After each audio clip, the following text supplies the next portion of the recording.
acuerdo al recorrido que habíamos pensado, hoy vamos a ver la última idea con la que Lacan se acerca a Marx, o con la que acercan a Lacan a Marx, mutuamente. También esto viene desde él y luego de los que lo han seguido, que es esta estructura de discursos que él plantea para interpretar, ahora vamos a ver qué, en el Seminario 17, y luego una de las versiones más brutales de estas ideas, que es la de Jorge Alemán en los últimos 10 años, que lo vamos a ver con el libro de hace 9 años, sacó hace 9, 10 años, sobre la izquierda lacaniana, y que se llama exactamente, perdón, Horizontes neoliberales de la subjetividad, y lo que un poco hemos publicado ya en la nota del sábado, el actual Neoemperadores. Antes de empezar, quería aprovechar para en este grupo invertir el orden de algo que surgió en el miércoles, que tiene que ver con una cuestión metodológica de la posibilidad de construir conocimiento en la humanidad, que es la obligación, la necesidad de ponernos de acuerdo en qué estamos hablando. Y que una de las paradojas y las complicaciones del psicoanálisis es cómo llevar a lo común, a lo compartido, lo que es singular. Pero todos los avances, toda la construcción de la humanidad se da no sobre el fenómeno de lo singular, sino sobre el fenómeno de la cooperación. O sea, los seres humanos no construyen la humanidad sobre herramientas individuales, sino que el trabajo se construye sobre el trabajo cooperativo. Y para que haya un trabajo cooperativo, hay que destacar el uso del lado común del lenguaje. O sea, supongamos, si vamos, la ventaja competitiva que tienen los seres humanos con las hienas sería que, frente a todas las desventajas, menos potencia en la mandíbula, en las piernas, menos capacidad para correr, etcétera, etcétera, pueden ser muy precisos para decir, andá por allá, volvé, esperá, o sea, la precisión de la cooperación es la compensación al defecto en la fortaleza física. O sea que con esta vuelta, ¿qué quiero decir? Es complicado que para atender a lo subjetivo, a lo singular, tengamos que ponernos de acuerdo restringiendo lo singular y construyendo lo común. Entonces, toda esta vuelta es para un primer punto. Lacan dice en un momento de su obra, y lo mencionó un compañero en el otro grupo, de estar a tono con la subjetividad de la época, sin definir qué es la subjetividad de la época. O sea, cómo se mide, no la subjetividad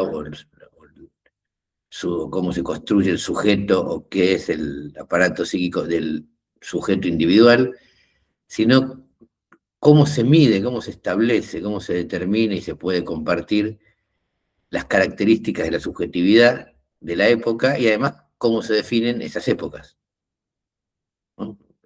La palabra época parece simple, es una palabra súper compleja.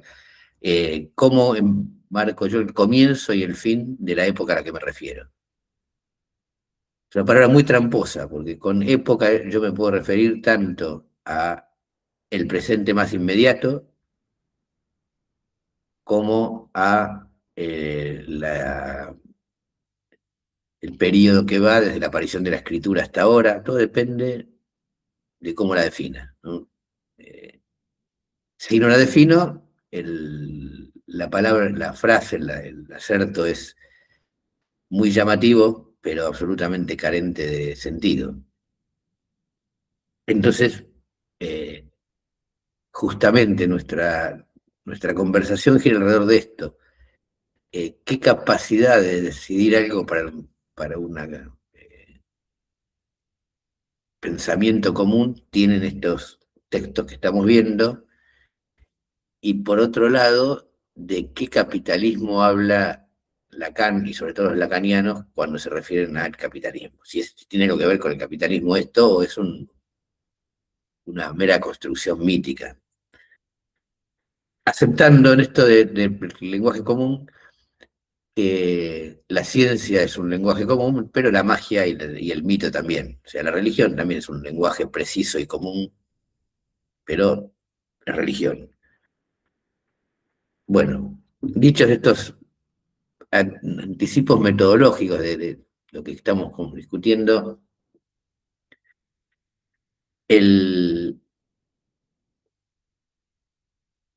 la cuestión de los discursos es una manera que intenta Lacan en este seminario de formalizar una manera de pensar algo.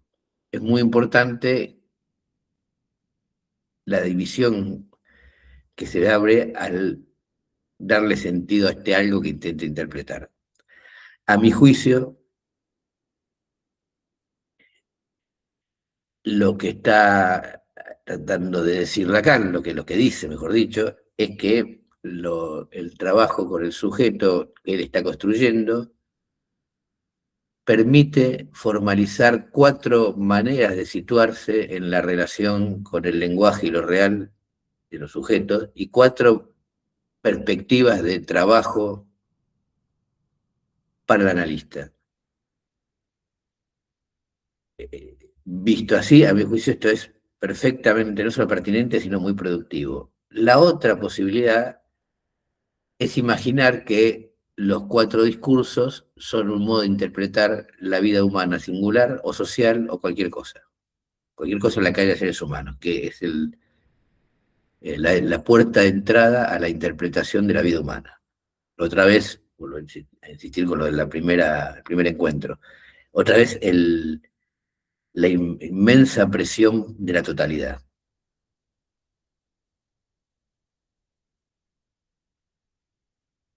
Dice Lacan que hay estructuras y que se producen por la relación fundamental, tal como la defino, de un significante con otro significante. De ello resulta la emergencia de lo que llamamos el sujeto por el significante, que en cada caso funciona como representando a este sujeto ante otro significante. Ese uno, dice más adelante, debe considerarse como el significante que interviene e interviene sobre una batería significante. Se plantea este momento en que ese uno viene a representar algo por su intervención en el campo definido en este punto en el que nos hallamos, como el campo previamente estructurado de un saber. Y dice más adelante, el año pasado di el llamar saber algo sé del otro, y sobre las estructuras aclara que todo lo que debemos saber es cómo operan. Y ahí menciona que esta estructura que ahora voy a mencionar más en detalle opera por un cuarto de vuelta que tiene razones distintas del puro accidente de representación imaginaria. O sea que hasta acá Lacan, cuando trata de introducir los discursos, no dice, y obviamente no debería tener argumentos para decirlo, que esto sirve para interpretar la sociedad. La estructura que va a plantear es de 2 niveles y 4 lugares. Un significante que le va a poner el subíndice 1, otro significante correlativo que le va a poner el S2, el S1 interviene, como dije recién, sobre el S2 es el saber, perdón, el S2 es el conjunto de los significantes, el S1 ese es el significante que representa el sujeto, y debajo de estos dos va a poner, debajo del S1, el significante que representa el sujeto para otro significante, va a poner al sujeto, no el sujeto representado, sino el propio sujeto construido por Lacan, el sujeto barrado, y frente a él va a poner la que representa muchas cosas, que son la misma, pero se pueden ver de distinta perspectiva. El saber, el goce, el objeto de la pulsión, una serie de elementos que en distintos abordajes del tema siempre van a ser la repetición, siempre van a ser el motivo de de la falta del otro, el motivo de la falta. Y en cada uno de estos lugares tiene una tarea que cumplir, por decirlo así. Lo que dice luego es que si yo voy haciéndolo girar, si yo pongo estos cuatro elementos haciendo que sean comandados por uno distinto, la posición subjetiva que produce es distinta. Mi manera de decirlo de una manera más simple, las estructuras subjetivas con las que tenemos que trabajar, algo parecido al diagnóstico en el plano psicoanalítico,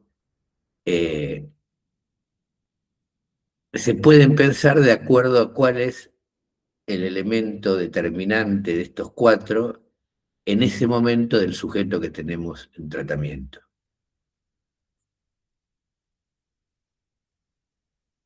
Y por lo tanto, este cuarto de vuelta es algo que se produce en sujetos individuales. O sea, determina la posición de un sujeto individual.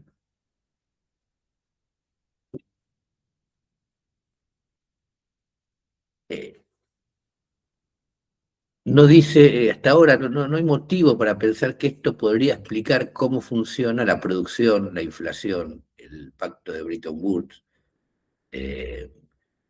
la masa migrante de China. No hay manera de pensar la realidad de acuerdo a este mecanismo. Contrariamente a la tremenda capacidad de explicar la realidad que tiene el análisis de la mercancía. O sea, la idea de que el trabajo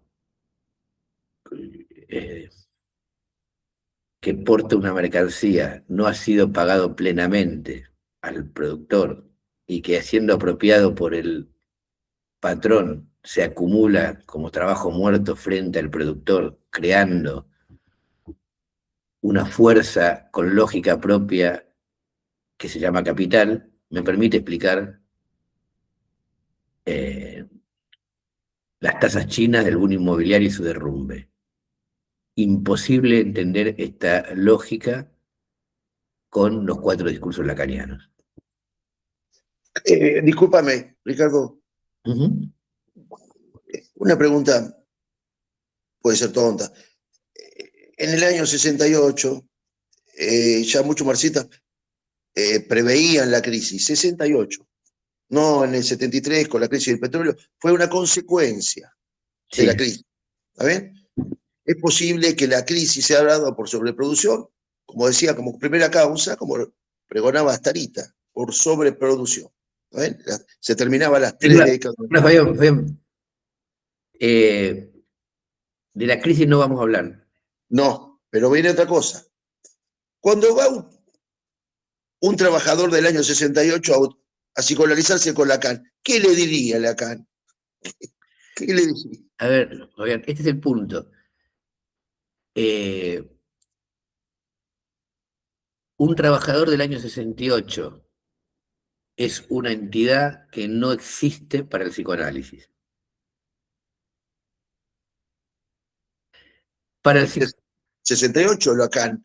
No importa, no importa. Un trabajador del año 68 es justamente, es una definición marxista, porque tiene ahí dos elementos definidos de acuerdo a un modo de pensar ajeno al psicoanálisis, que es su relación con el capital, carece de capital y vende fuerza de trabajo, y su relación con el momento histórico. Está en el declive del boom de posguerra, baja de tasa de ganancia, anticipo de la crisis petrolera.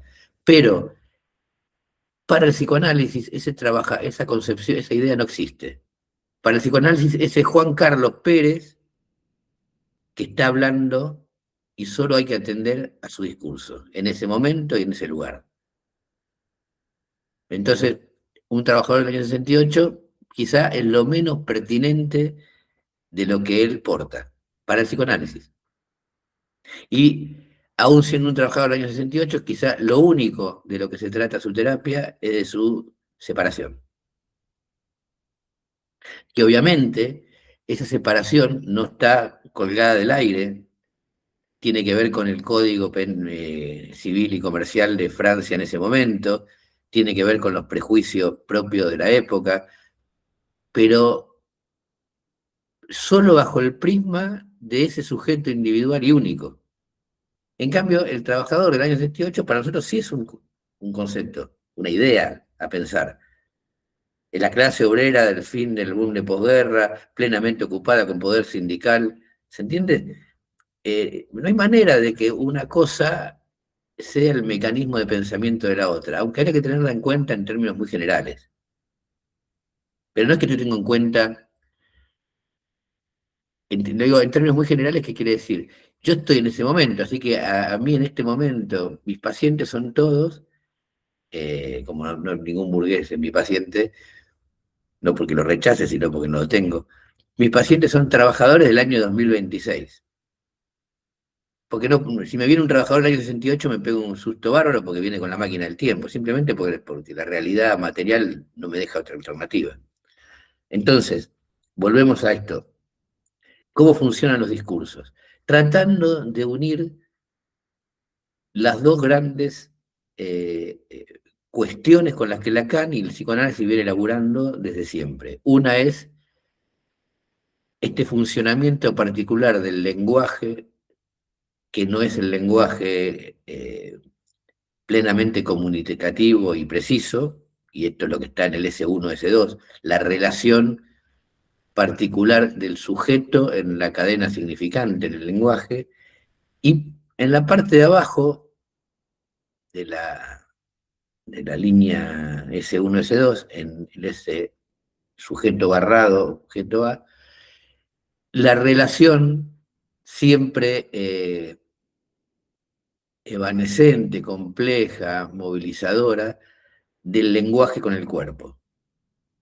Por eso decía, la A tiene una amplia gama de posibilidades de pensamiento, pero una es el objeto de la pulsión y es el punto en el que este aparatito se relaciona con el cuerpo de una persona. Entonces, si yo tengo este planteo, me voy muy lejos de algo que yo encontré buscando, perdón, que no lo abrí.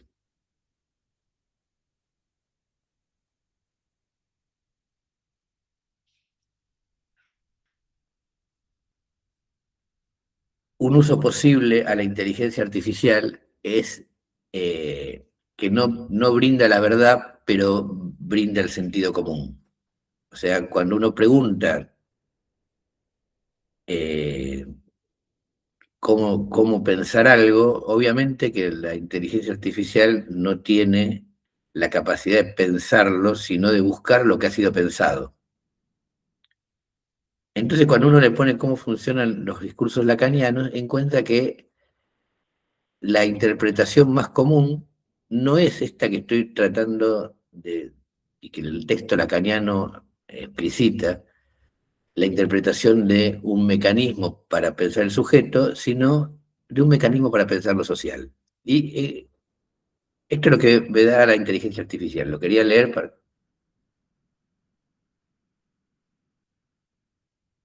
Cuando uno pregunta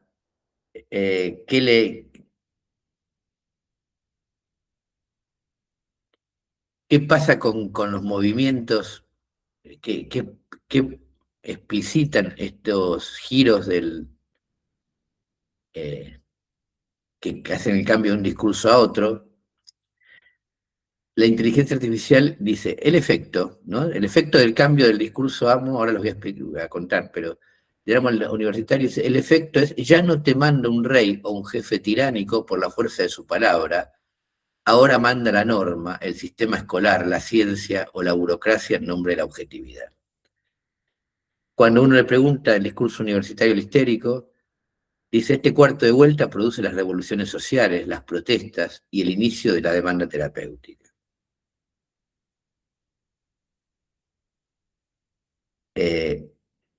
No sé si se entiende. Parece que es tan común lo que se ha escrito sobre los discursos en términos sociales que la inteligencia artificial, cuando recoge la información que está disponible, no ya en la red, sino que está disponible socialmente, le atribuye a estos discursos la capacidad de explicar la vida social,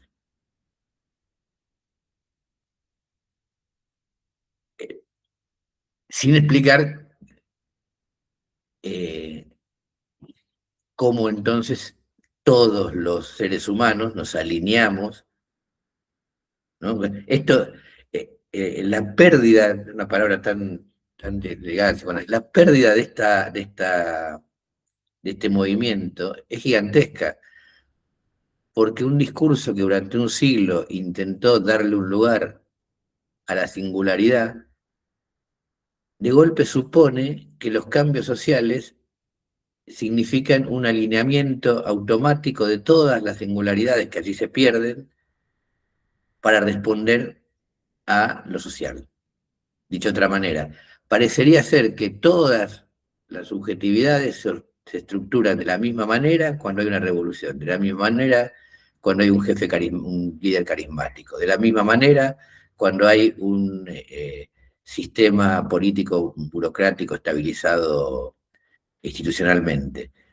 Eh, es como un suicidio teórico, pensarlo así.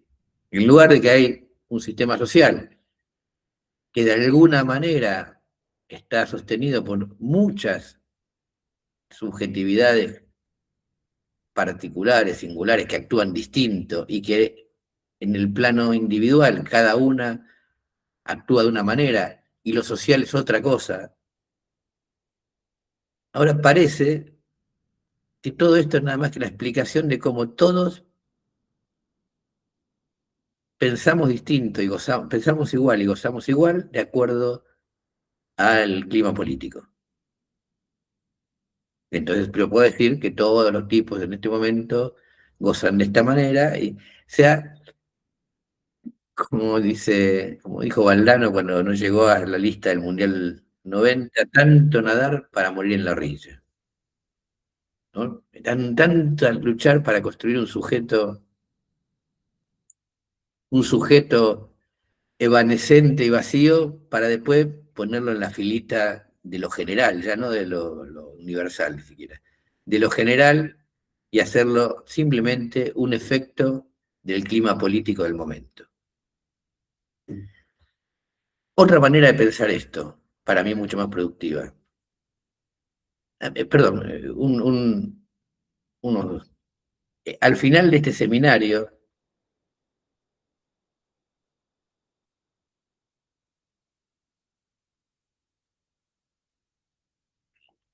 una cosa anterior. Cuando, cuando Lacan sigue explicando los discursos en la primera parte, dice, en esta juntura de un goce, y no cualquiera, sin duda debe permanecer opaco, en la juntura de un goce privilegiado entre todos, no porque sea el goce sexual, puesto que lo que este goce designa por el hecho de estar en la juntura es la pérdida del goce sexual, la castración.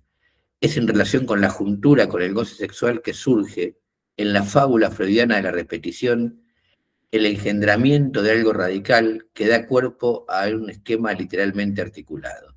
O sea, este es el goce sexual, el goce perdido, que está en juego este esquema de los discursos, no la acción del consumo generalizado a la que se refieren los lacanianos cuando tratan de explicar lo social.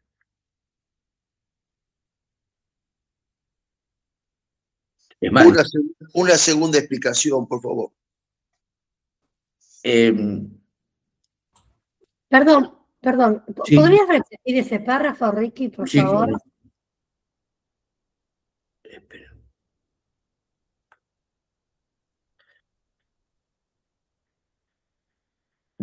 Leo un poco antes. No, en esta juntura de un goce, y no cualquiera, sin duda debe permanecer opaco, en la juntura de un goce privilegiado entre todos, no porque sea el goce sexual, puesto que lo que este goce designa por el hecho de estar en la juntura es la pérdida del goce sexual, la castración. Es en relación con la juntura con el goce sexual que surge en la fábula freudiana de la repetición el engendramiento de algo radical, que da cuerpo a un esquema literalmente articulado. ¿Qué quiero remarcar de este párrafo, oscuro como todo? Está hablando del goce sexual, la pérdida del goce sexual, algo que ocurre eminentemente en un sujeto, no en una sociedad. No sirve para nada para pensar la sociedad. La sociedad no tiene goce sexual social. En todo caso, los componentes de la sociedad, uno por uno, y acá retorna la idea del uno por uno, caso por caso, o la idea del para todos.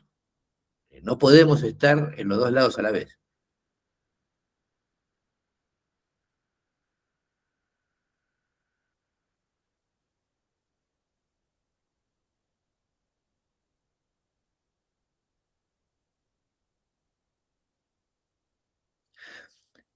Y al final de este párrafo viene la parte esta donde se dicen los sinsentidos, pero no el sinsentido del lapsus, sino el sinsentido de la no construcción de un pensamiento común. Por eso el año pasado les dije que en Marx se reconoce que esta A de aquí funciona en el nivel que se articula, en el discurso analítico y no en otro, como plus de goce. Hasta acá vamos perfecto. Esto es lo que Marx descubre como lo que es realmente la plusvalía. Por supuesto, no fue Marx quien inventó la plusvalía, solo que antes nadie sabía qué lugar tenía.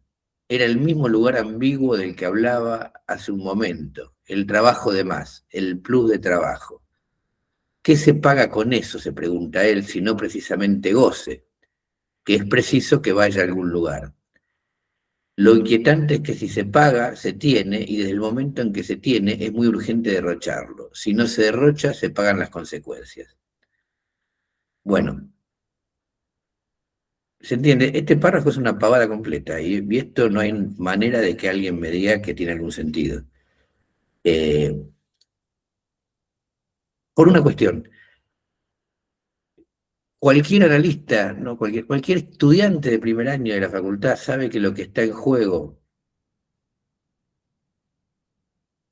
en el aparato psíquico no está en juego entre dos personas. Está en juego en un sujeto con algo que las otras personas, como mucho, aparentan, ¿no? Por eso, todo el sistema, el dispositivo analítico, jamás va a convocar a la mujer del paciente para ver si el objeto del que habla corresponde al objeto real. Porque el objeto del que habla no es su mujer, sino eso que porta su mujer en su, por decirlo así, en este discurso sin palabras, como dice Lacan, que es esta estructura. Por lo tanto, esto es algo que no es intersubjetivo, y se repite mucho. Actúa sobre la intersubjetividad, pero el dispositivo no es intersubjetivo, no convoques al... Y por eso actúan los muertos, porque no es intersubjetivo. Sigue estando ese padre ahí, que murió hace 20 años, pero no tiene más potencia que el compañero de laburo con el que pasa 8 horas por día, porque es algo del orden del fantasma y no del orden de la realidad. El paso freudiano de la teoría de la seducción a la teoría del fantasma, también, primer año de la facultad. En cambio, toda la pavada que dice sobre la plusvalía no tiene sentido porque la plusvalía es claramente, como mínimo, un juego de dos.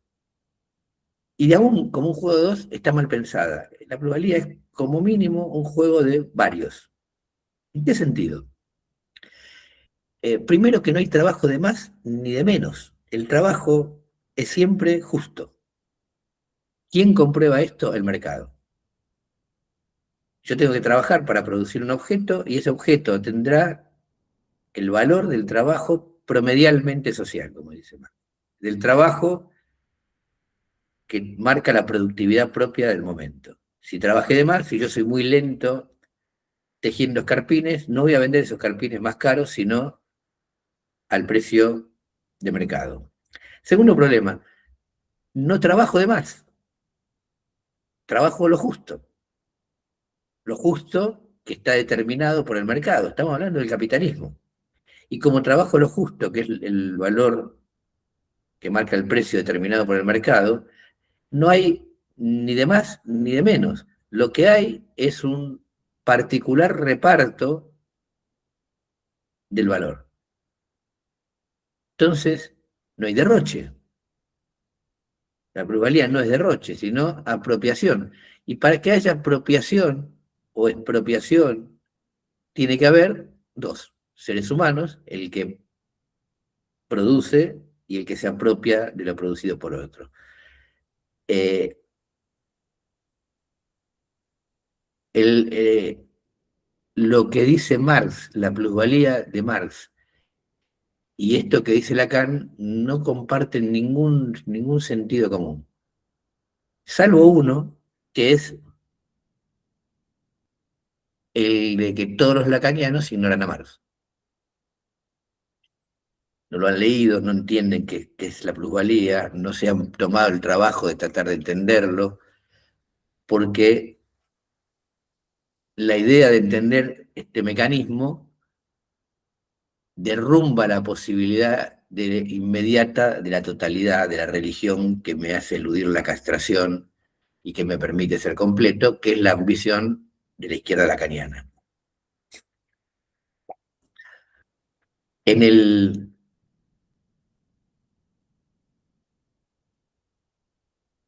el final del texto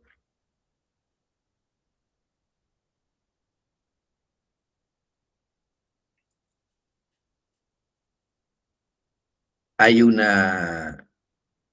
No, perdón, antes quiero decir una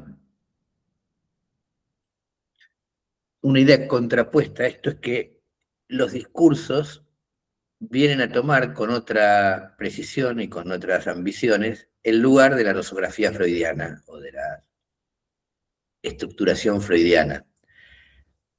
Porque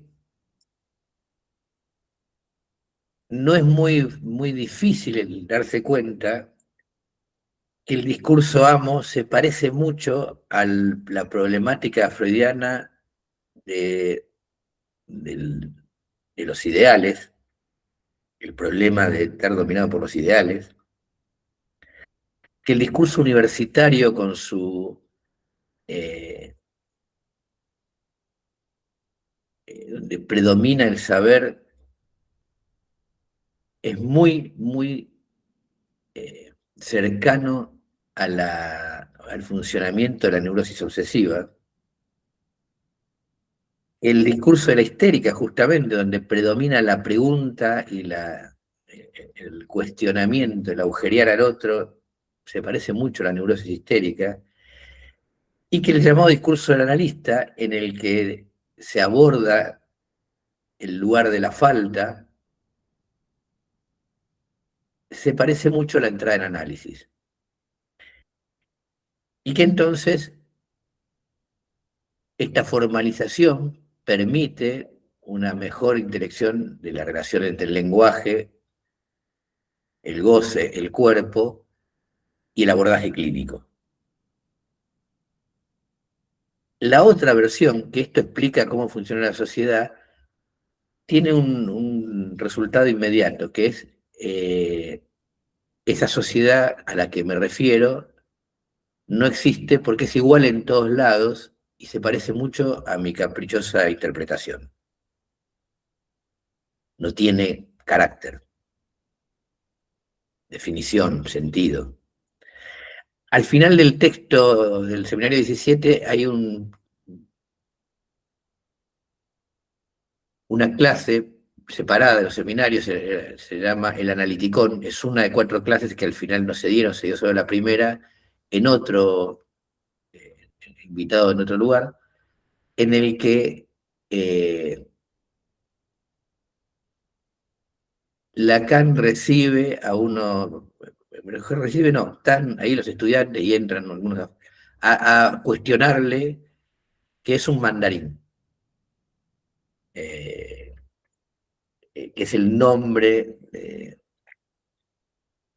dado a los capitostes de la Sorbona y de la Escuela Normal Superior, ¿no? A los grandes nombres de la cultura francesa, por los estudiantes iconoclastas que estaban en el Mayo francés y que le cuestionan a Lacan estas cosas que dice, su lugar y que no habla de Marx, le cuestionan.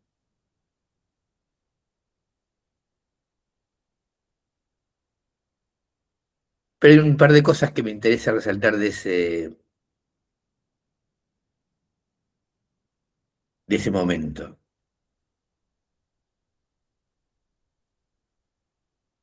Una es una intervención, lo interrumpen todo el tiempo, el texto está lleno de interrupciones. Ricardo, Sí, ahí a los estudiantes en la exposición de Lacan también criticaban los marxistas académicos, ¿no? por supuesto, por supuesto. Ahí la distinción que hacen, muy de época, ahí la época es importante, muy de época es que cuando él dice algo de Marx, le dicen, no queremos marxismo académico, nosotros no somos reformistas, somos marxistas-leninistas. O sea, ahí la polémica era marxismo occidental, marxismo académico, el Tusser versus maoísmo. Pero me interesaba esto. Es muy notorio que le hacen a Lacan, le devuelven en espejo lo que él hace. Y él termina pidiendo, por favor, que le dejen explicar sus 4 letritas. Porque él empieza a hacer sus circunloquios y lo interrumpen, le dicen una boludez, le dicen otro, le dicen vamos todos para afuera. Con lo cual, la idea de un lenguaje común, una interlocución común y ponernos de acuerdo, si Lacan la da como no importante, es porque le habla a fieles. Cuando su auditorio no es de fieles seguidores, de gente que no cuestiona, sino de gente que cuestiona, él mismo se ve obligado a decir, che, pongámonos de acuerdo, así no se puede. Si cada uno dice cualquier cosa, como digo yo todo el tiempo, no se puede.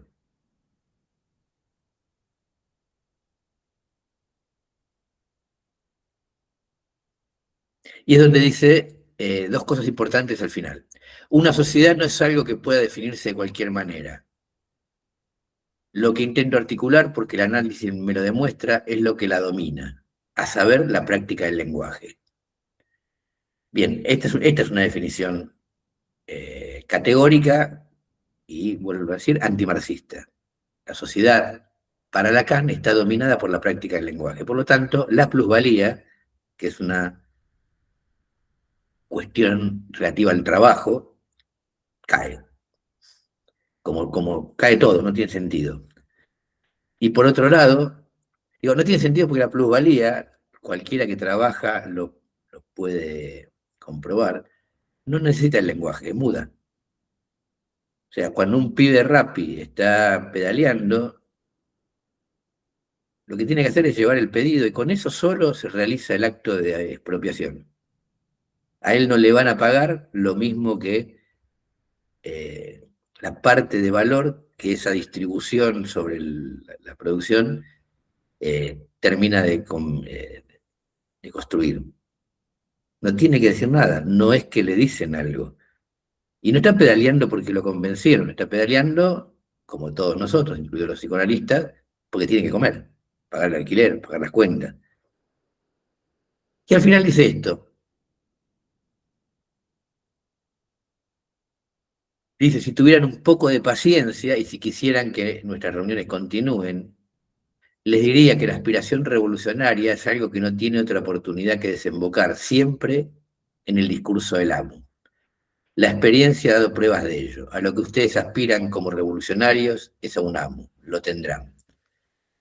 Bueno, y dos cosas. Este es el verdadero Lacan y el verdadero sentido del lacanismo en el plano social, un conservadurismo liso y llano, porque justamente el individuo particular solo tiene validez política en la teoría liberal y por lo tanto Lacan es un conservador, un liberal político clásico,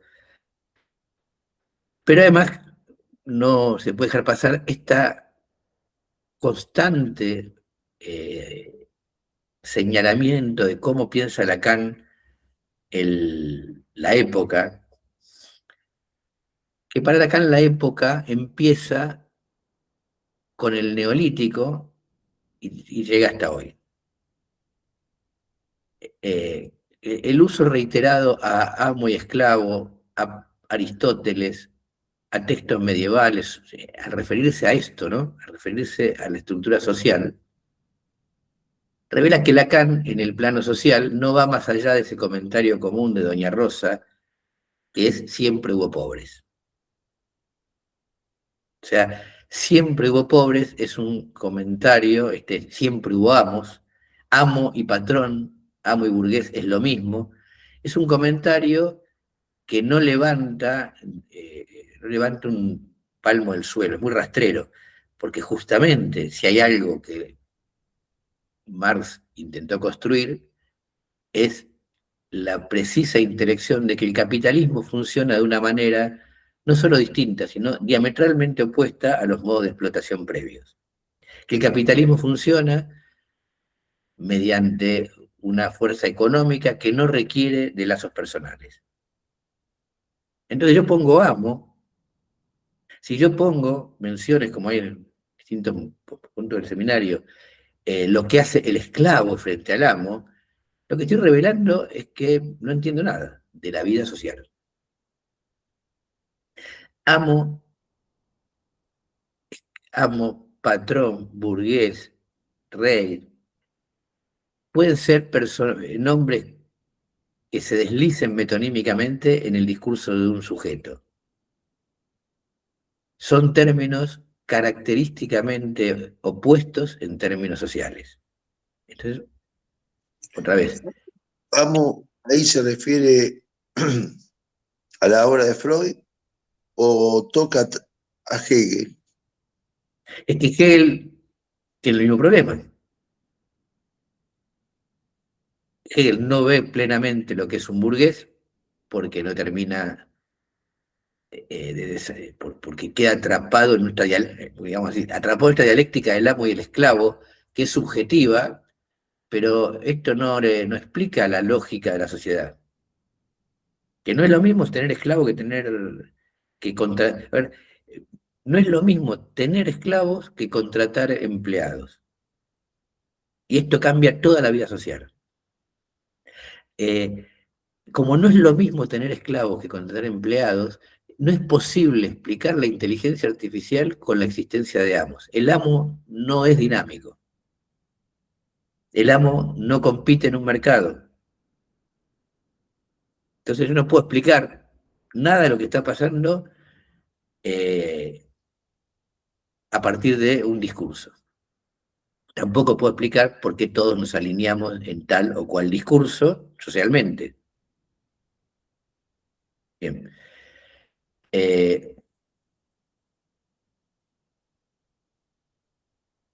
Si nosotros pegamos un salto, de 50, un poco más, 50 años, llegamos a Alemán, un funcionario peronista argentino, que dice cosas como la siguiente. Al haberse roto la relación establecida por Marx entre el capital y el trabajo, ya no se explota al trabajador para producir plusvalía, sino que más bien se lo condena a producir plus de goce. Entonces, el secreto del capital es la subjetividad, y el verdadero botín de guerra del capitalismo contemporáneo es el sujeto.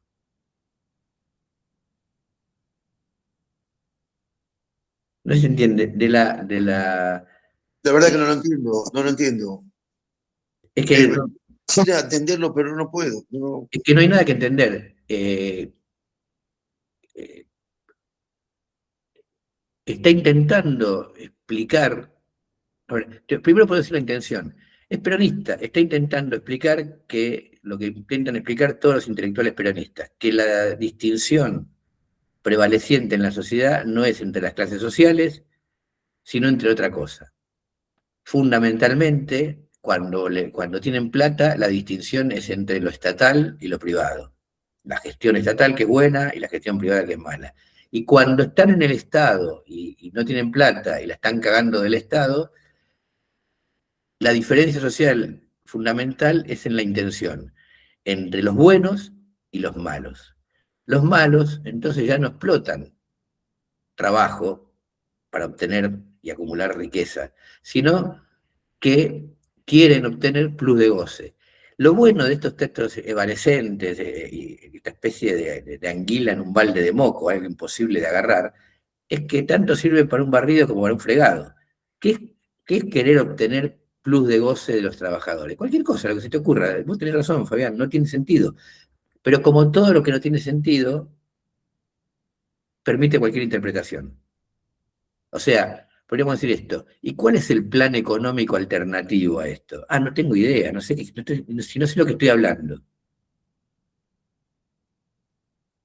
No se deriva ninguna lógica social más que una especie de hermandad, de lugar donde nos juntamos gente copada, gente que no es mala, no odia, no quiere el plus de goce del otro, no quiere apropiarse la subjetividad, para quejarnos de los malos. No va más allá de esta cosa que hace con mucha mejor destreza y con más capacidad institucional la Iglesia Católica.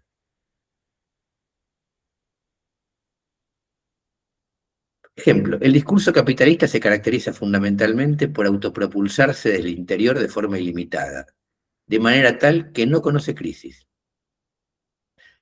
por más que haya catástrofes sociales, ni conoce ningún límite que pueda verdaderamente interrumpir lo que Lacan considera el movimiento circular del capitalismo.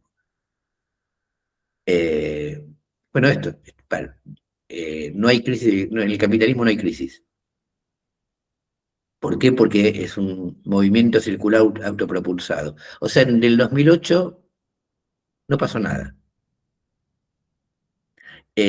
Acá, esto es muy bueno para el peronismo, porque acá, en el 2023 no hubo una crisis que casi bordeó la hiperinflación. No hubo nada, simplemente un movimiento circular. Así que los votos de repudio al peronismo no se basan en el terror a una hiperinflación, sino en la estupidez de la clase obrera que se deja engañar. Es muy importante explicar que no hay crisis, porque al decir que no hay crisis está diciendo que la vida real no existe, no importa, no actúa. Y entonces, ¿por qué la gente vota a gente mala? Porque está engañada. Y se permite realizar así el movimiento central del progresismo hijo de puta, que es cómo la clase trabajadora estúpida no se da cuenta de lo inteligentes que somos. Cómo no nos vota, cómo no entiende que somos su salvación. Por lo menos en la década del 60, la vanguardia iluminada se jugaba la vida. esta ni siquiera esto, hace reuniones en los locales de la burocracia y le editan libros. Pero bueno, O este es tratan, o tratan de ver como los tres peronismos actuales que se disputan el poder, que más o menos dice el discurso, el déficit, yo si no tocaría algo sería el déficit fiscal equilibrado de Milei. no, no, Fabián, porque esos tipos por lo menos están hablando de un dato real. Acá fíjate que vengo leyendo y es imposible en todos los textos, yo trato de situar el año, porque todos estos textos nunca se refieren a cómo funciona la vida en ese momento. Tanto en cualquier época podría ponerlos porque no dicen nada. Ahora, un último párrafo de Alemán. Dice, hoy se extiende un odio que no consiste en lo que creyó Marx, las aguas heladas del cálculo egoísta, porque el egoísmo al final está aún interesado en sí mismo.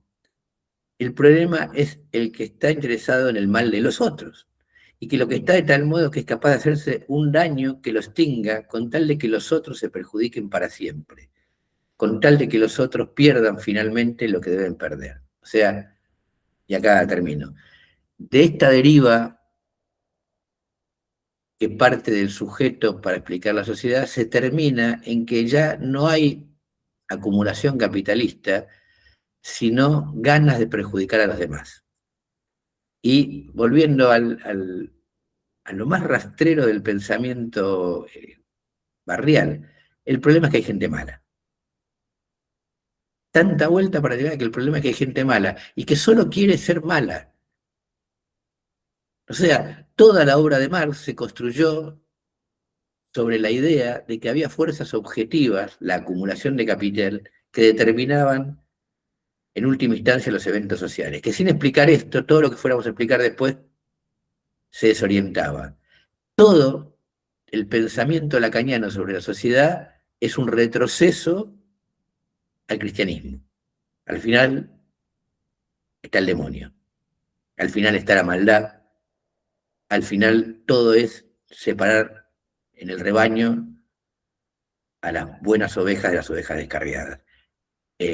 No hay más profundidad en el pensamiento lacaniano social que la escolástica medieval. Y toda esta construcción basada en la plusvalía, en la estructuración de la sociedad alrededor de la expropiación de lo producido para acumular y producir más con mayor productividad, se disuelve en el viejo pensamiento infantil de lo malo, ¿no? Volvemos a hacer ese nene que le pega a la pelota porque la pelota le pegó en la cara y se enoja con la pelota porque es mala, ¿no? Todo carácter objetivo de la intelección social se pierde para esto. Pero esto tiene un lado bueno, es que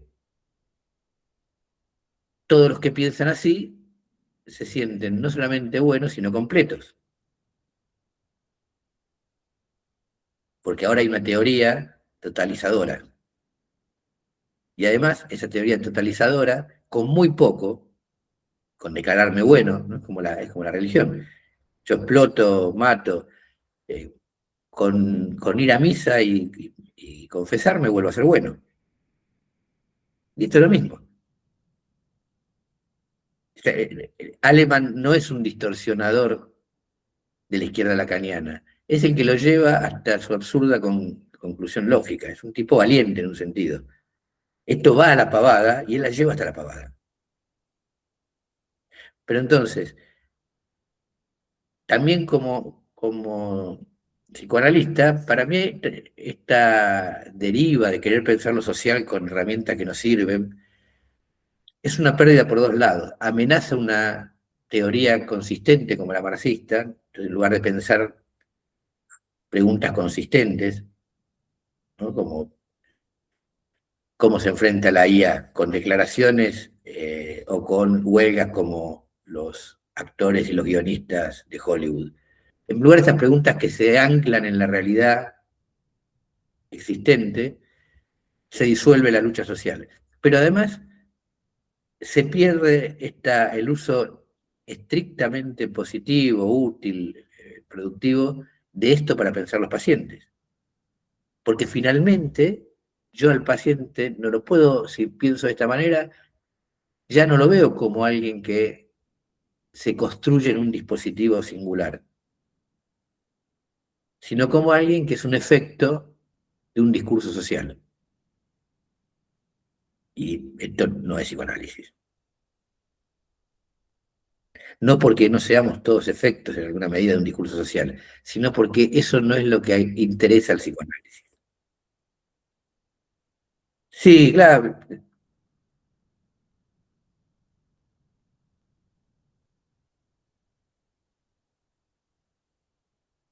Es que si alguien piensa que el sujeto del dispositivo analítico es un efecto de la vida social y no un efecto de su fantasma, de su estructura subjetiva, de su vida, como lo quieras llamar, entonces ya está habilitado para sacar conclusiones de cosas por fuera del dispositivo. Eso no es psicoanálisis. Hay una cita que me olvidé, que es muy importante. Dice más adelante Alemán: Gramsci había considerado de una manera muy determinante la importancia de los bloques culturales. Había perfectamente entrevisto la emergencia de nuevos actores sociales que no venían de entrada constituidos, sino que había que articularlos, intelectuales, burócratas, etc. Pero no había dado este paso radical que es, ojo al piojo, concebir la realidad desde el lenguaje, este lenguaje que estructura la realidad. No entendió Gramsci que los sectores de clase, dice Alemán, son figuras de la subjetividad. El inempleado estructural, el deudor crónico, el empresario de sí mismo, el experto. Y por lo tanto, el pueblo es una construcción impredecible de la expresión equivalencial de las distintas demandas.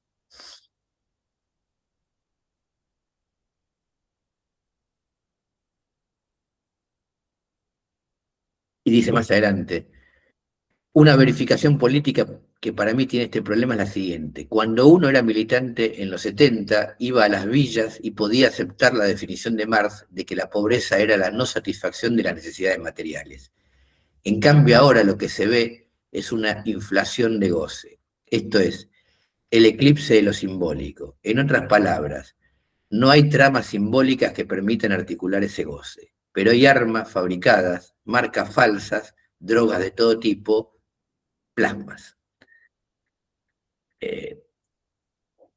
O sea, entonces, la realidad la estructura el lenguaje, ya no hay clases sociales, sino figuras de la subjetividad como el inempleado estructural, el deudor crónico, el experto. Y finalmente, el goce ahora ya no es algo que se trata de cernir en un dispositivo analítico, en su repetición y en su producción de sufrimiento, sino algo que se ve a simple vista. Bueno, el goce lo ve, porque el goce no es eso singular, sino una manera de consumir distinta a la de la clase media. Este punto final es maravilloso. El goce está determinado por la izquierda lacaniana como una manera de reproducir la vida distinta de la clase media. El concepto que usa Marx para reproducción de la vida es muy austero. Es lo que permite al trabajador seguir siendo trabajador para vender su fuerza de trabajo al capitalista. El concepto que usa de salario es lo que permite esto, o sea, el precio de la mercancía a su justo valor de producción. La mercancía fuerza de trabajo requiere generacionalmente que la clase trabajadora siga produciendo trabajadores para que vendan su fuerza de trabajo. No hay en toda la obra de Marx un gramo de opinión sobre el consumo. porque su obra es social. Explica cómo funciona la sociedad, no cómo le gustaría vivir ni cómo le gustaría que vivan los demás. La orilla fascista de todo el progresismo está en esto de que un individuo o algunos individuos determinan cómo tienen que vivir todos. Y los problemas no lo ven como degradación social, sino como opción singular, inflación de goce. Y hay un dato ahí que es muy interesante porque él retoma, casi diría, un viejo adagio de la reacción argentina, que es la molestia porque en la villa haya televisores, ¿no? Plasma. Pobre de mierda, ¿cómo eligen tener plasma en lugar de mandar a los pibes al colegio? Este es el contenido de... Entonces, si eligen tener plasma, no es porque no hay ninguna perspectiva de vida, porque todo se está yendo a la mierda, porque no, hay lo mismo, el inempleado estructural no es un efecto del aumento de la productividad del trabajo y la explosión de esa productividad que expulsó y llevó el desempleo estructural a niveles que no existían hasta el 70. No es la implosión es simplemente inflación de goce. Por lo tanto, la solución, obviamente, no es cambiar el sistema. Perdón, me quedé con el entripado. Siendo, tratando de querer entenderlo. Y sí, cuando dice inflación de goce. Nada, Fabián. Nada, no tiene, es algo que no tiene ningún sentido técnico porque está hablando con un término construido para el sujeto singular, un término construido para el sujeto singular, al que le agrega un término que viene de la economía, inflación, y se lo aplica a diestra y siniestra a una sociedad. A ver, el goce, para decirlo de una manera muy bestial, el goce podríamos decir que es esto. No todo lo que insiste en mí me aleja del sufrimiento.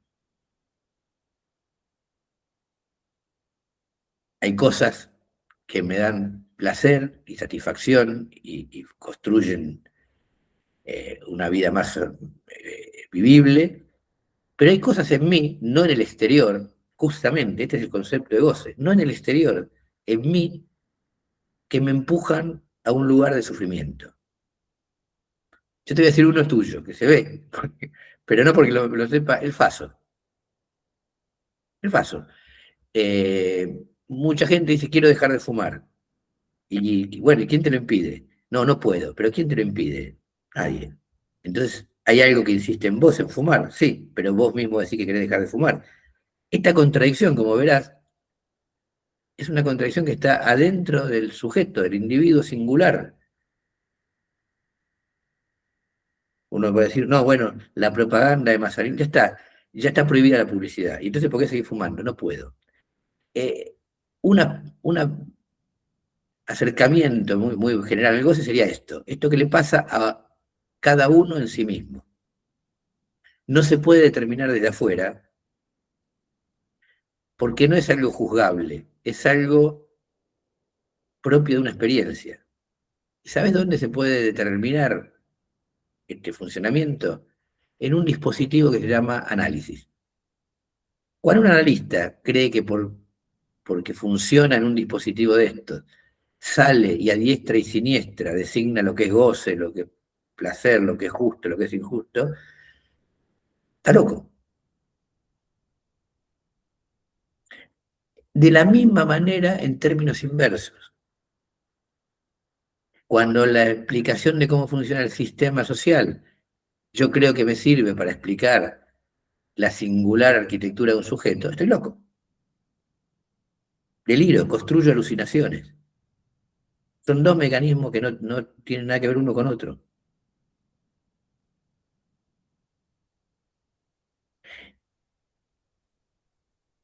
Insisto, es el punto ciego del psicoanálisis. No de Marx, no de Freud, digo. Freud, como vimos en la primera reunión, lo dice claramente, no es una cosmovisión. Ser analista, practicar el psicoanálisis, no es la manera de eludir la castración. No hay manera de eludir, dice Freud. Nunca vas a tener la teoría completa. Y si te llevas mal con este problema, analízate. No te hagas izquierda lacaniana, analízate. Y si sos de la izquierda lacaniana, evidentemente tu análisis en algún lugar hace agua. Tu capacidad de vértela con la castración no ha sido exitosa en tu terapia, en tu análisis, porque está buscando en el lugar menos indicado eludir la castración mediante una teoría que te dé completud. Bueno, quizá la solución ahí no está en Marx, está en Freud, o en lo mejor de Lacan.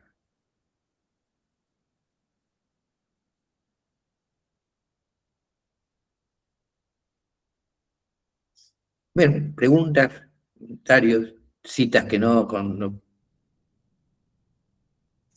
mencioné, pero que... Por último, hay una deriva de la Escuela de Frankfurt, que en un momento uno de sus autores, de sus seguidores, en un ensayo dice, no es el cielo de los cristianos, así, vinimos a laburar, a sufrir, pero va a haber un paraíso después de que dejemos de existir. Ni la compulsión efusiva de vivir hedonista. Hay un medio. De eso lo podés unir, así comulgás con eso, no sé, con esa definición es de la Escuela de Frankfurt. No sé qué decirte. La Escuela de Frankfurt, como es la deriva cultural de un marxismo adaptado a la academia norteamericana y a los subsidios, y a pongamos el problema fuera de lucha de clases, es muy poética. En términos sociales, digamos, siempre decimos lo mismo, este sistema no puede llevar más que a catástrofes para mayorías, por su propia dinámica. Y hay, a mi juicio, una pequeña posibilidad de apostar a evitarla, que se llama socialismo. A evitar que la vida social esté regida por la acumulación, la competencia y la crisis. Salvo estas coordenadas muy generales, me resulta difícil imaginar cómo sería una sociedad que no estuviera regida, salvo cuestiones muy generales, y mucho menos atribuirles rasgos poéticos. No sé si el cielo, si es sería una sociedad donde la mayoría podría vivir. La poesía y la política a veces se llevan bien, pero generalmente se llevan mal. Por esta cuestión, cada vez que yo soy poético, soy polisémico, soy figurativo, soy imaginativo, y entonces los conceptos tienden a no ser comprendidos. ¿Viste lo que decimos siempre? La reforma laboral no es esclavista, porque el esclavismo no tiene leyes de trabajo. La reforma laboral legisla la relación con alguien libre, alguien que vende fuerza de trabajo. El esclavo no tiene un convenio colectivo de esclavismo. Y uno diría, bueno, pero es una manera de decir, sí, pero como estamos rodeados de intelectuales, ¿no? De intelectuales como Lacan, que no distingue que el régimen social de Aristóteles y el de él no eran el mismo, tenemos la obligación de ser precisos para no llenar más todavía, para no inflar más la imprecisión, la generalidad, la falta de concepto.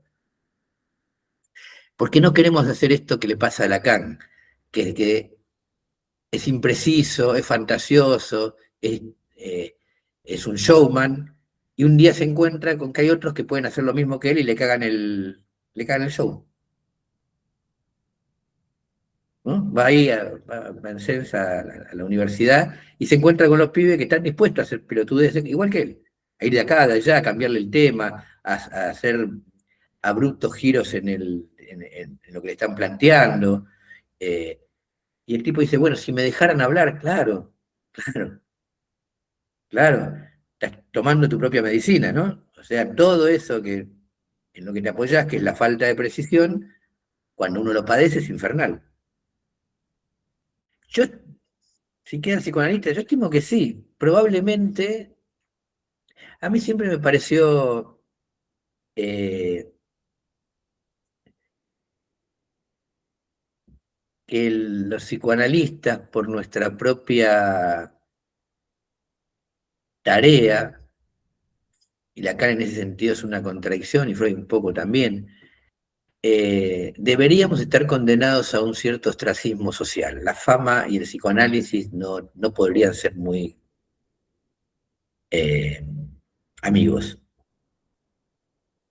De hecho, primero por una cuestión técnica, ¿no? Eh, ¿Qué sentido tiene esconderme, por decirlo así? O sea, ¿qué sentido tiene, vamos a decirlo en términos lacanianos, el esquema lambda, esconderme de la mirada del otro, la mirada del paciente, para no brindarles coordenadas sobre lo que se espera de él, para dejarlo en la mayor medida posible librado al automatismo de su discurso? Yo me escondo en el consultorio y luego lo abordo a ese paciente con todas mis opiniones en la vida social. Entonces, para eso puedo estar cara a cara. Es más, no solamente puedo estar cara a cara, puedo opinar de lo que dice el paciente porque ya sabe lo que opino. Eh, el analista estrella es como una contradicción en sí mismo, ¿no? Por un lado, la idea esta de que el analista está en ese lugar de falta, y por otro lado, como estrella, está recontrayeno de todo, de opinión, de sentido. Así que es obvio que si existen analistas, no deben ser muy conocidos, no deberían ser. O deberían ser conocidos solo en el ámbito de los colegas, que no tendría que estar en página 12 ni en estos lugares donde... Porque uno podría preguntarse esto, ¿a quién le escribe? ¿Para quién son las publicaciones generales de los psicoanalistas? Tenemos nuestros ámbitos, nuestras escuelas, nuestras reuniones. Cuando un psicoanalista escribe en un diario, ¿cómo la función del psicoanálisis llega ahí? Y cuando escribe en este momento, el psicoanálisis ya es una institución. No estoy tratando de abrir un espacio freudianamente, ¿no? Luchando para que exista algo, sino que es algo que ya existe, tiene plata, tiene tradición, tiene reconocimiento. ¿Para quién se escribe ahí? Bueno, desde el punto psicoanalítico yo no tengo una respuesta. Desde el punto marxista no es muy difícil. Eh, en la lucha de cada particularidad social para reproducir su vida. Acá en Argentina somos 90.000 psicólogos, el país se empobrece, la clase media se proletariza, nuestro mercado típico, el que construyó nuestra fantasiosa, digamos, nuestra imagen fantasmática de lo que somos, en la década del 60-70 ha desaparecido y luchamos denodadamente por no morirnos de hambre. Una de las formas de esa lucha, no podemos poner aviso, no podemos repartir volante, está muy lejos del, de del modo de reproducción de nuestra vida que hemos construido. Lo más cercano es hacernos famosos. Pero hay tipos, eh, me parece que sí. Por ejemplo, la semana pasada, no sé, poco más, murió, hace 2 semanas, murió Juan Ritvo, un psicoanalista de Rosario. Eh, Con Ritvo tuve pocos intercambios, pero el que tuve fue alrededor del queerismo. Por un artículo que había escrito sobre esto. De golpe todos los psicoanalistas ceden a este pensamiento delirante de que no existen más las mujeres y que uno es lo que quiere ser y nos olvidamos de la frase de Freud que la biología es el destino y todas las vueltas que se le ha dado al psicoanálisis a este tema del cuerpo y la relación del cuerpo con la subjetividad. Bueno, Ritvo defendió al psicoanálisis en Rosario y casi lo echan peronismo casi lo echa de la universidad. Pero Ritvo solo escribía en la revista Conjetural. O en algún... Contra la cultura queer, decís vos. Contra... Claro, porque la cultura queer que dice que un hombre o mujer no son entidades y por lo tanto uno es lo que quiere, va en contra del psicoanálisis que dice que existe el hombre, existe la mujer, son cuerpos orgánicos yo reales. no sabía si a favor o en contra había No, dicho. en contra. Él decía, bueno, el psicoanálisis trata de lo que el sujeto hace con el cuerpo que tiene, pero el cuerpo es el cuerpo. El queerismo dice, tu cuerpo no es nada, todo es lo que vos quieras hacer. Y en todo caso el cuerpo es una función modelable. Es estúpido, obviamente, que por más que yo, bueno, y además es estúpido, es reaccionario. Una mujer no es tener teta y culo, es una mujer. Y por más que yo me ponga teta y culo, tengo más chance de tener cáncer de próstata que cáncer de mama, sobre todo de mamas que son de silicona.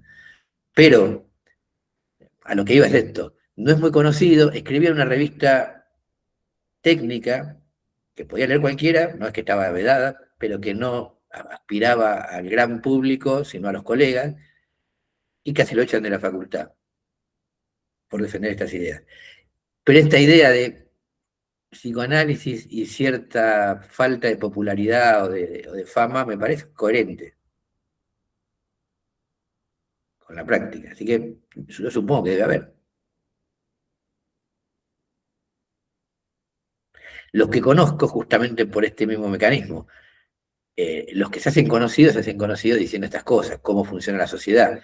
Y ahí, la verdad que como psicoanalista fracasan, porque de la sociedad estudiamos poco. Estudiamos poco en la facultad, estudiamos poco en los grupos de estudio y en las escuelas en las que nos formamos, y nada en nuestro propio análisis, y nada en la supervisión. O sea, todos los pilares de la formación del analista no contribuyen a la intelección de la vida social.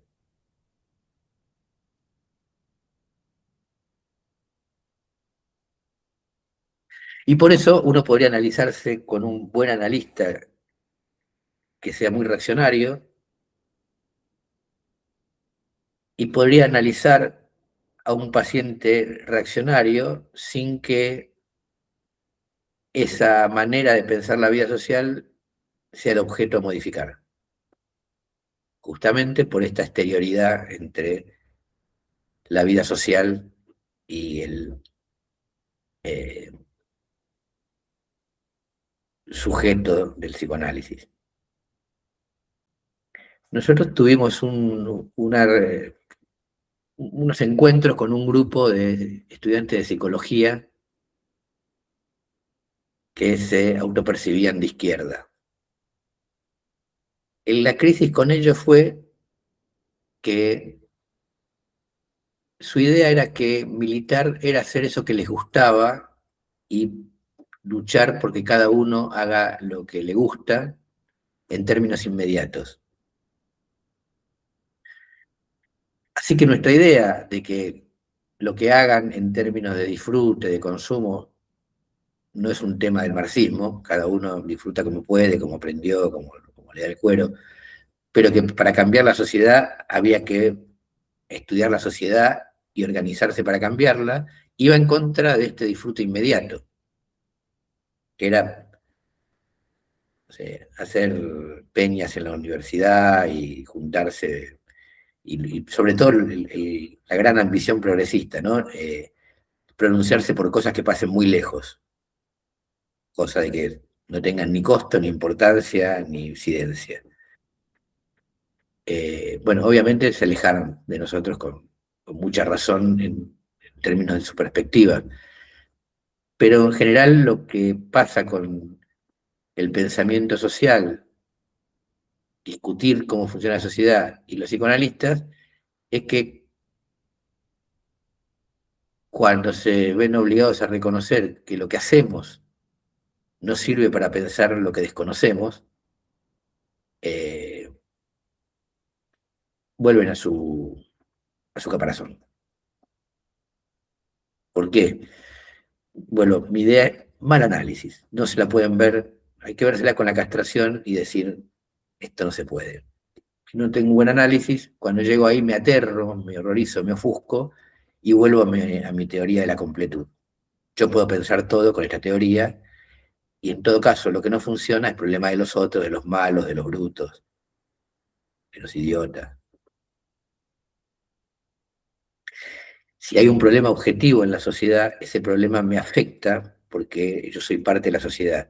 Si es un problema meramente y puramente subjetivo, la idiotez, la maldad, ese problema a mí me deja afuera y entonces yo retomo mi completud porque soy bueno. La torpeza de esta manera de eludir la castración es evidente, pero como todos los mecanismos para eludir la castración del sujeto, son invisibles al propio sujeto. Sin análisis, ese mecanismo personal no se elabora. Dejo en el chat el link a una de las notas que escribimos, La seducción literaria, es la segunda que titulamos La seducción literaria. En esta pusimos varios ejemplos de esa confusión entre las satisfacciones culturales y las tareas políticas. Uno de esos ejemplos es una entrevista en la que Cortázar, cuando publica el libro de Manuel, dice que él considera que su novela ayudará a la liberación de los presos políticos. Y ahí hacemos el chiste de si, como en la película Sueño de Libertad, van a poner un pico chiquitito dentro de la novela para que los presos puedan hacer un túnel y escaparse, porque no me imagino de qué manera una novela puede ayudar a la liberación de los presos políticos. Se van a ver ahí en esa nota varios ejemplos de esta confusión que es propia de los 30 gloriosos años de posguerra, y que está vinculada al problema que nos enfrentó con estos estudiantes de psicología, confundir la militancia con hacer lo que a uno le gusta. En ese sentido, por ejemplo, organizaron un taller de lectura del Antiedipo, que es otro libro canónico de esta perspectiva, y nosotros tenemos una crítica escrita acerca de los problemas que presenta el libro, problemas muy serios que derivan, por ejemplo, en la pedofilia. No estamos señalando cuestiones leves o menores o meramente conceptuales o de mala lectura de la tradición filosófica, no, estamos diciendo acá hay problemas graves de a dónde conduce este marco teórico, y jamás pudimos conversar, y están haciendo un taller de lectura del libro, pero jamás pudimos conversar acerca de la crítica que hicimos, porque o no la leyeron o la leyeron y no les gustó y no quisieron. Este es uno de los tantos límites que tiene la confusión entre la militancia y la satisfacción, que es que cuando algo no te gusta de lo que es de la actividad que vos estás haciendo, la dejás de lado, la pones entre paréntesis y seguís de largo, y entonces no podés enfrentarte a los límites de tu propia práctica o del propio pensamiento que enmarca teóricamente esa práctica que llevas adelante. Con respecto a la pregunta de si quedan psicoanalistas, a ver si sirve esta asociación, no lo sé, ustedes dirán, los psicoanalistas dirán, pero en las últimas semanas, Eduardo Gruner, que es una suerte de eminencia de la teoría estética desde el marco marxista, es uno de los intelectuales socialistas de la asamblea del FITU, del apoyo al PTS y a la candidatura de Miriam Bregman, dio 4 charlas acerca de el arte y la crítica, lo dio en el CEDINSI, y con las clases se pueden ver en YouTube, porque las subió la UNSAM. Es decir, ese es todo el plexo de instituciones que hicieron esta movida, ¿no? Y en la segunda charla, en el momento de las preguntas, una mujer le pregunta, estoy sintetizando, ¿qué es el arte? O sea, el tipo está dando un curso sobre eso. Es un tipo, ya insisto, ya es una eminencia, tenía una cátedra de estética en Juan, en fin, no es alguien que no ha trabajado el tema, de hecho lo da porque lo ha trabajado mucho. No sabe responder, no sabe qué es hoy el arte, y dice, ¿qué será un artista? Se lo pregunta, se queda pensando, y dice, bueno, a lo mejor si yo pinto un cuadro, seré un artista, dice él. Y en el capitalismo, un artista es alguien que es reconocido como artista, es decir, alguien que produce una obra que es vendible en el mercado. No es que yo, Mariano Reposi, me pongo a escribir poesía en mi casa y soy poeta. En este sentido, quizás se podría responder si quedan psicoanalistas. Sí, son aquellos reconocidos en esta sociedad como psicoanalistas, los que pueden trabajar de eso. Exactamente. El reconocimiento social. Escuché las 4 de Gruner, pero él es crítico con el arte, medio no le da bola mucho, no lo resalza, Mariano, ¿eh? Como hay. Es crítico con el arte, pero no con el sistema social, ese es el problema. No, una cosa que quizás sirva para esto del lugar del psicoanálisis. Me junté el martes con, ahora voy a explicar por qué, me junté el martes con un representante de jugadores. ¿Para qué me junto con un representante de jugadores? En primer lugar, para algo que de alguna manera mencionó recién Mariano, para ver si conversando con alguien que sabe mucho de un tema, sabe mucho que sí conoce mucho de un tema específico, el mercado de jugadores, los clubes.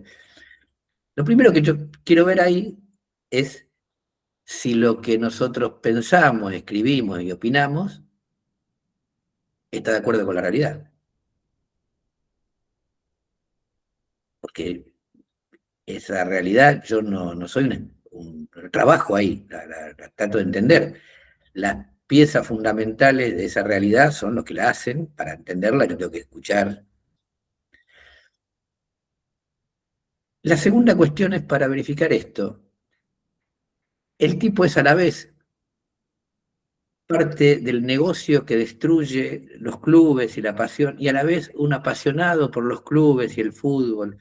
O sea, es interesante pensar esta situación dual que se da en este momento de degradación del capitalismo.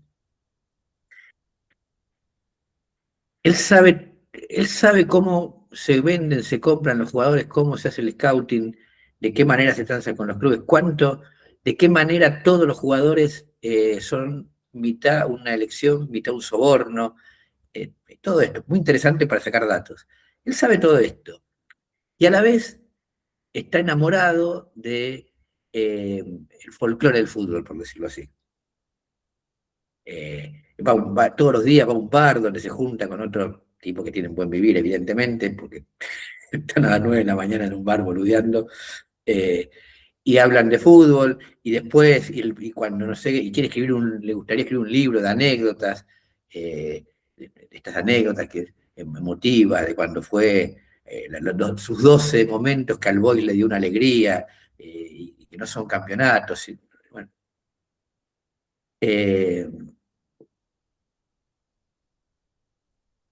los psicoanalistas no escapamos a esta dualidad que es cómo hacer, cómo el presente que vivimos y lo que quisiéramos se lleva a las patadas y nos vemos obligados a vivir en dos mundos a la vez.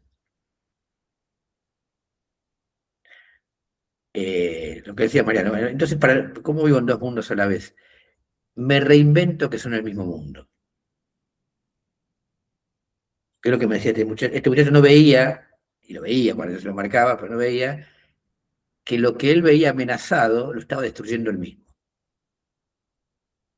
Y que no podía evitar hacerlo, porque si él dejaba de ser representante de jugadores, otro iba a ser representante de jugadores. Y que entonces, en su propia práctica, era notorio que él tenía que seguir haciendo lo que hace, pero si quería salvar algo de su pasión, no era en este sistema. Al psicoanálisis le pasa lo mismo.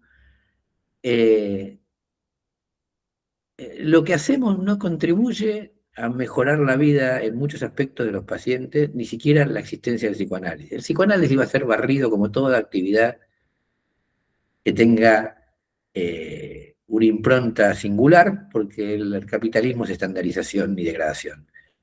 No lo podemos salvar adentro del consultorio. Adentro del consultorio solo contribuimos a su destrucción social. Si lo queremos salvar, habrá que hacer otra cosa. Y esta imposibilidad de juntar las dos cosas se llama castración. Este convivir con hoy no es posible que todo esté conjugado. Esto lo sabe cualquier trabajador manual porque sabe que tiene que ser explotado todos los días para poder luchar contra la explotación. No puede hacer como decía el chileno César.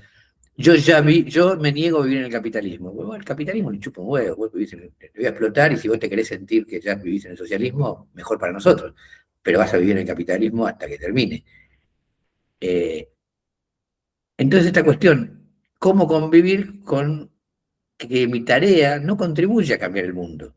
Mi tarea, sea la que sea, contribuye a perpetuarlo. Para cambiar el mundo yo tengo que hacer una actividad extra, distinta, propiamente dedicada a cambiar el mundo o a terminar con esta sociedad al menos. No hay manera de que mi laburo, que está determinado por lo que me quiere el patrón, a la vez contribuya a cambiar el mundo. Es una fantasía hermosa, que sería el sueño de la revolución, pero no ha funcionado ni funciona. Cuando se intenta juntar esos dos mundos, una de las consecuencias es asignarle un goce al explotado por su explotación. Decir, los explotados son explotados porque les gusta.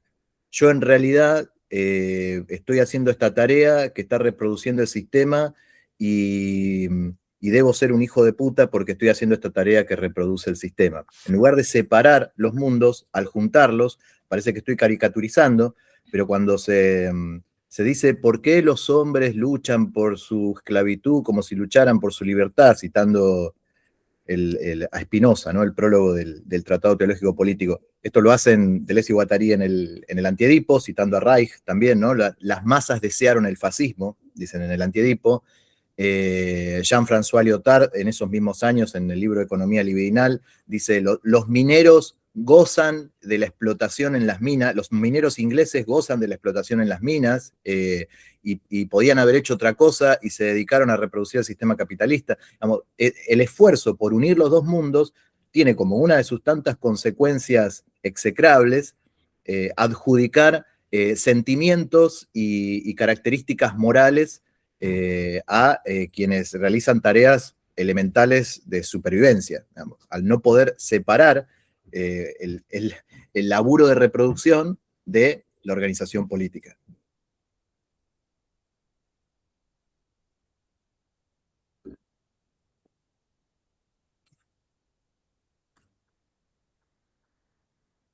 León Rosichner también está en esa línea de por qué los hombres, la servidumbre voluntaria, ¿no? Esa mala lectura de Lavoisier, que tiene un textito, no sé si del siglo XV o XVI, que está bien, podría tener algún sentido cuando las relaciones dominantes de dominación eran personales.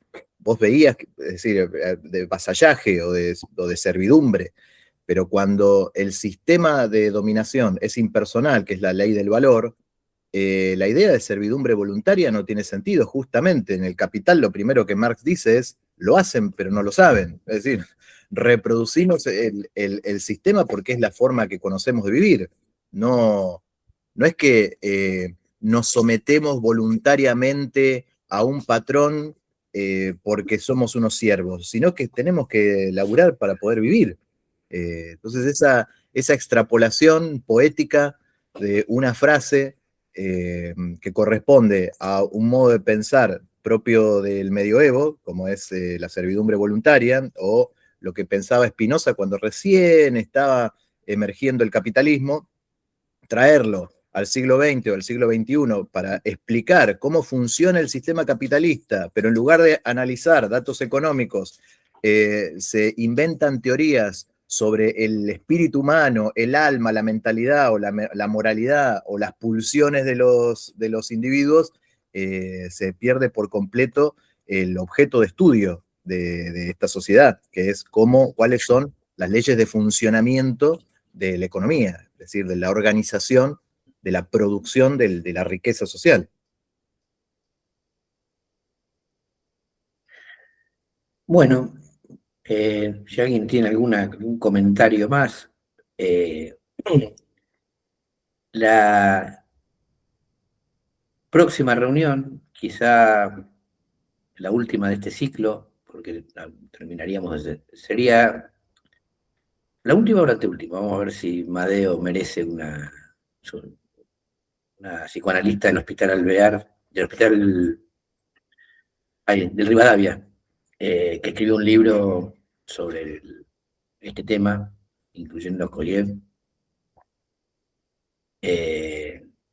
Vale la pena un abordaje. Así que quería decir dos cosas. La próxima sería también un par de textos, pero estos serían muy antagónicos. Veríamos al recientemente fallecido Juan Íñigo Carrera, la versión más determinista y desubjetivada del sentido de sujeto individual del marxismo, y la versión de Zizek, resumiendo a la izquierda lacaniana internacional. Este sería el próximo encuentro. Antes de igual me quisiera decir esto, que uno de los problemas que nos enfrentamos con esto que estamos tratando de hacer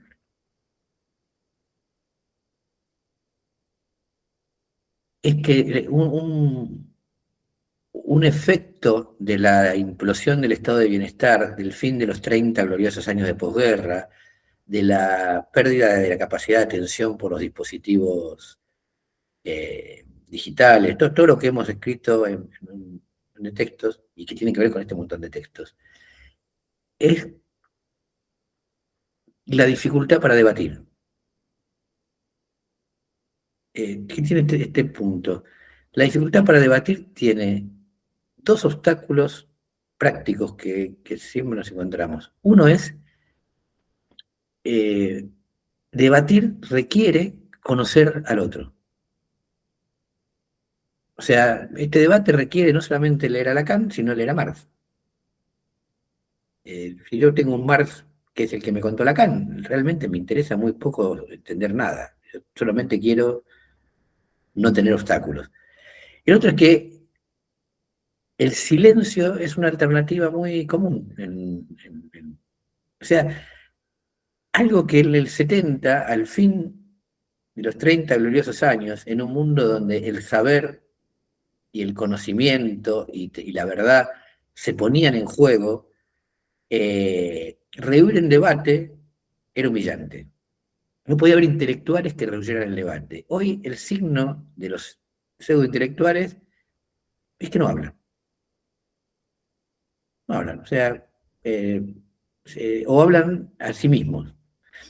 No responden, no conocen.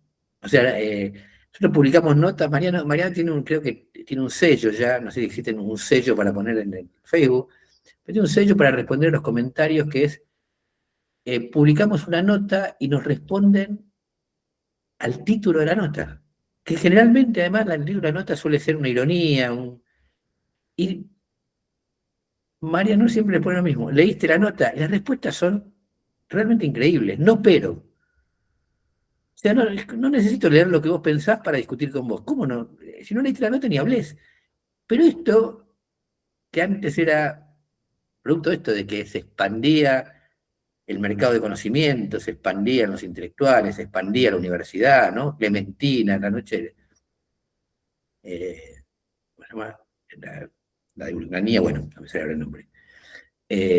Toda una serie de la creación del CONICET, estamos hablando del 60, 70, hoy es aceptable. Y este también es un gran obstáculo.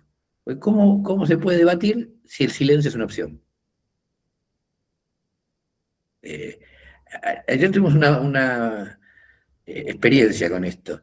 Le hemos dicho a un grupo, a un par de compañeros guevaristas con los que nos reunimos, 20 veces lo que opinamos de lo que hacen.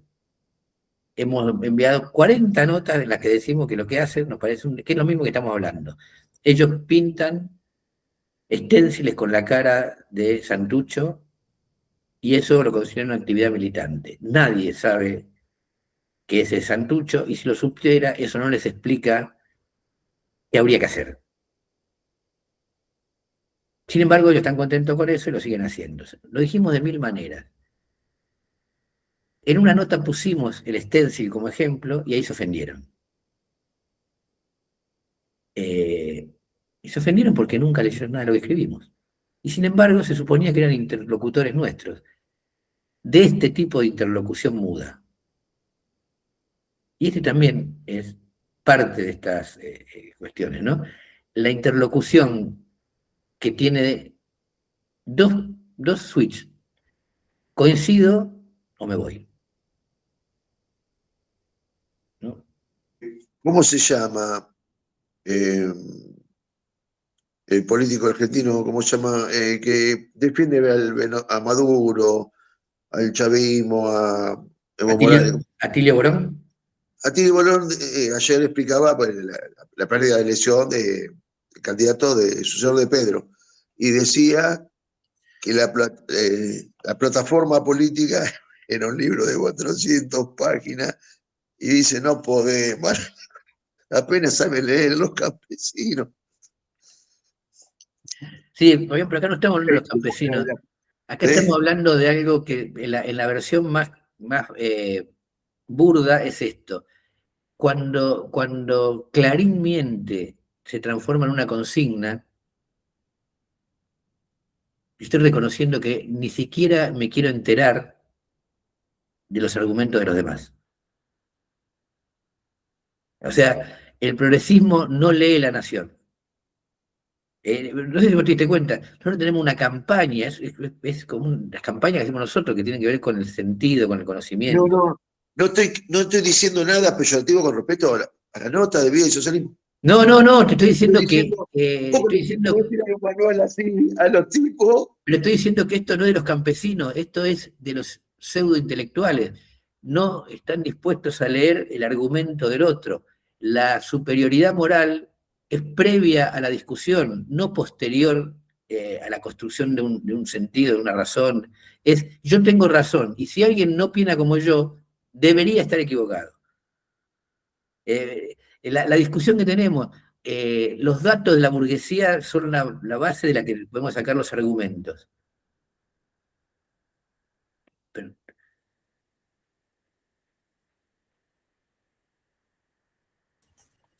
Leo el comentario de Fede sí. en el chat.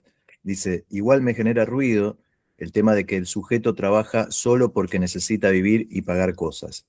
¿Cómo explican que muchas veces trabaje más allá de esa necesidad, se sobreexplote a sí mismo y no se vuelva a su casa a jugar con sus hijos o estar con su mujer, se identifique con su propia explotación e incluso derive esa satisfacción que él mismo está orgulloso de ese sacrificio? ¿Cómo explicaría el marxismo ese tema? Pero ya tuvimos esta conversación, Fede, con el ejemplo del coreano, de tu paciente coreano.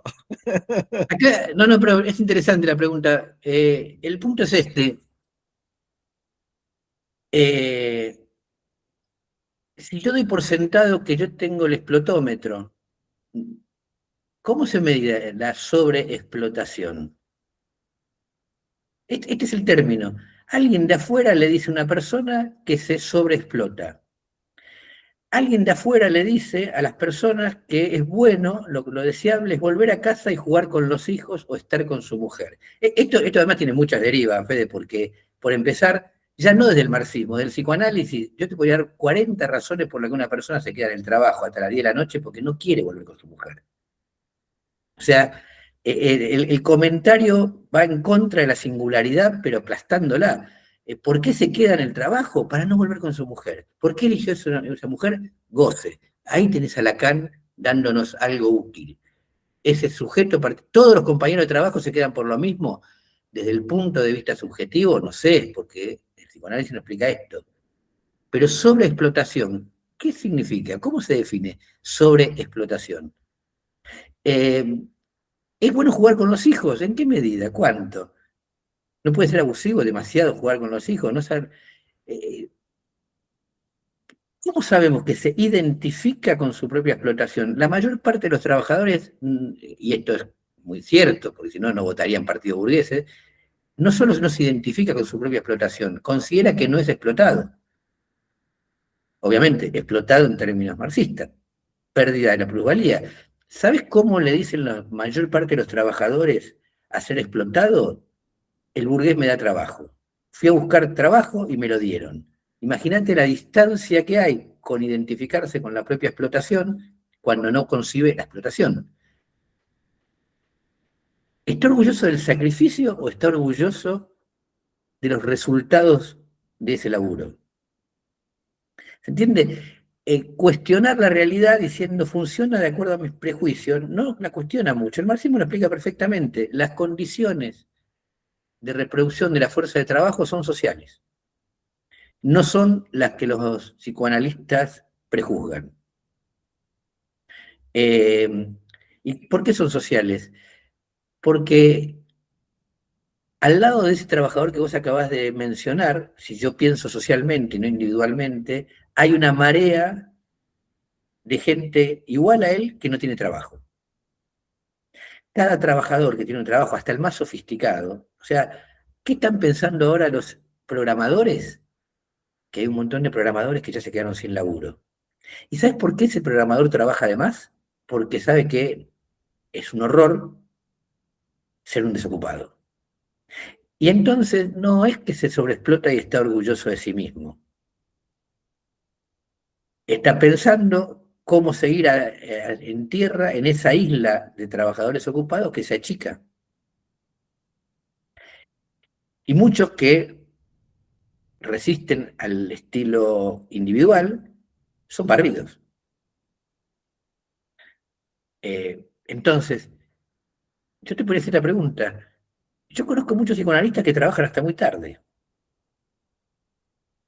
Tendría que pensar esto, que esos psicoanalistas se sobreexplotan porque están orgullosos, identificados con la explotación. No, probablemente su nivel de vida, el habitual nivel de vida de un psicoanalista, requiere ahora trabajar más horas. ¿Lo eligen de manera consciente? Sí, obviamente, porque no es que no saben que se quedaron hasta las 10 y el año pasado se quedaban hasta las 8, lo saben. Lo que no saben es el mecanismo que vos das por sobreentendido, la explotación. Y lo das por sobreentendido porque trasladás lo que vos pensás a la humanidad. Ese trabajador no se sobreexplota, se rige por las condiciones generales de la vida social. ¿Se soluciona esto con un análisis? No. ¿Esto está determinado por la teoría que acabamos de leer de Lacan? No, no explica nada. No explica nada. La plusvalía, tal como la presenta Lacan, no explica la productividad del trabajo, porque cree que es algo que se quita y se derrocha, es algo que sucede en un individuo particular con él mismo. Ahora, me interesa mucho el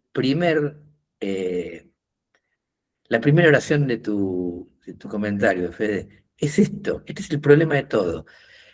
Pensar es pensar contra el propio cuerpo. Me alegra muchísimo que te haga ruido, porque esta es la intención de nuestros encuentros. Esto, que le haga ruido, que el tipo que ama los clubes y el fútbol y el barro y el Nacional B, pero a la vez vive de vender y comprar jugadores y cobrarle comisiones a los presidentes que la pagan todos los socios, le haga ruido. Le haga ruido. Que no encuentre ese punto imaginario de congruencia entre ser un mercader del fútbol y amar el fútbol de antes. Que se dé cuenta que no hay congruencia ni hay solución. Sí, nosotros nos proponemos que las ideas que pretenden la totalización hagan ruido, rujan. Que uno diga, bueno, ¿cómo explico esto? Claro, lo explico metiéndole al otro mis ruidos. No se sobreexplota a nadie. Todos hacemos lo que consideramos necesario para vivir. Algún individuo particular, y esto solo lo podré medir en un análisis particular, sentirá que hay algún exceso que le produce sufrimiento personal, singular. Lo hago yo y podría no hacerlo.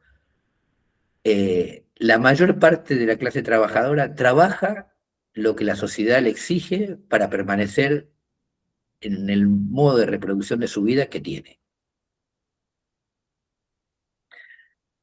Yo podría convencerlo de que viva más miserablemente, pero en todo caso cambiaría su mentalidad, no modificaría la sobreexplotación, porque no hay sobreexplotación. Sobre todo no hay sobreexplotación a sí mismo. Quiero terminar con esto. ¿Entendés qué paradoja que te ves llevado a mencionar que un acto de dos, como dije antes, partir del psicoanálisis te lleva a mencionar que un acto de dos es un acto singular, individual y personal? Que la explotación, que no solo es de dos, es dos clases, es algo que uno se hace a sí mismo porque quiere inconscientemente. Bueno, si es así, Milei es un buen tipo, porque no le hace nada a nadie.